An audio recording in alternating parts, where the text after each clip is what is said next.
শুকরিয়া মস্তক অবনত করছি যে আল্লাহ সুবহানাহু ওয়া তাআলা আজকের ঈদুল আজহার এই সম্মানিত দিনে। আসসালামু আলাইকুম এভরিওয়ান, ওয়েলকাম টু সন্দীপিয়ান্স ব্লগ। আমার এই ছোট্ট ভিডিওতে আপনাদেরকে স্বাগত জানাচ্ছি এবং জানাচ্ছি ঈদ মোবারক। এই ভিডিওতে থাকছে কিভাবে আমরা ঈদগাহ মাঠে গিয়ে জামাতে অংশগ্রহণ করেছিলাম তার একটি ছোট্ট অভিজ্ঞতা আপনাদের সাথে শেয়ার করছি। চলুন শুরু করা যাক। সম্মানিত হাজিরিন,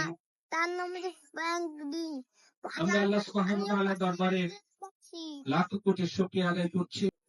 শুকরিয়া মস্তক অবনত করছি যে আল্লাহ সুবহানাহু ওয়া তাআলা আজকের ঈদুল আজহার এই সম্মানিত দিনে, এই মর্যাদাপূর্ণ দিনে আমাদেরকে ঈদগাহে এসে তার প্রিয় হাবিব ইব্রাহিম খলিলুল্লাহ তার স্মৃতিকে আমাদের পাশের এলাকাতেই এই ঈদের জামাতটি অনুষ্ঠিত হয়েছে।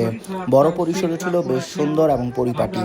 এই দেখছেন রাজবীরের দুষ্টমি। রাজবীর কিন্তু সকাল 7টা বাজে উঠেই আমাদের সাথে রেডি হয়ে চলে গিয়েছিল জামাতে অংশগ্রহণ করার জন্য। মহান আল্লাহর নিকট শুকরিয়া জানাই এই দিনটি উপহার দেওয়ার জন্য। আমরা সবাই খুব ভালোভাবে এই দিনটি উদযাপন করেছি, আলহামদুলিল্লাহ। আপনাদের এই দিনটি কেমন গেল আমাদের সাথে শেয়ার করতে কিন্তু ভুলবেন না। لا شريك له وبذلك أمرت وأنا أول المسلمين. نسأل الله تبارك وتعالى أن يبارك لنا في هذا العيد وأن يتقبل أضاحينا ويجعلها في ميزان حسناتنا يوم القيامة إنه দেন আমরা বিকেলের দিকে চলে গেলাম কুডোসে। দেন খাওয়া দাওয়া করে আমরা বাসায় চলে গেলাম। আজ এই পর্যন্তই, দেখা হবে নতুন কোনো ব্লগে, নতুন কোনো ভিডিওতে। টিল দেন আল্লাহ হাফেজ। সবাই লাইক, কমেন্ট, সাবস্ক্রাইব করবেন।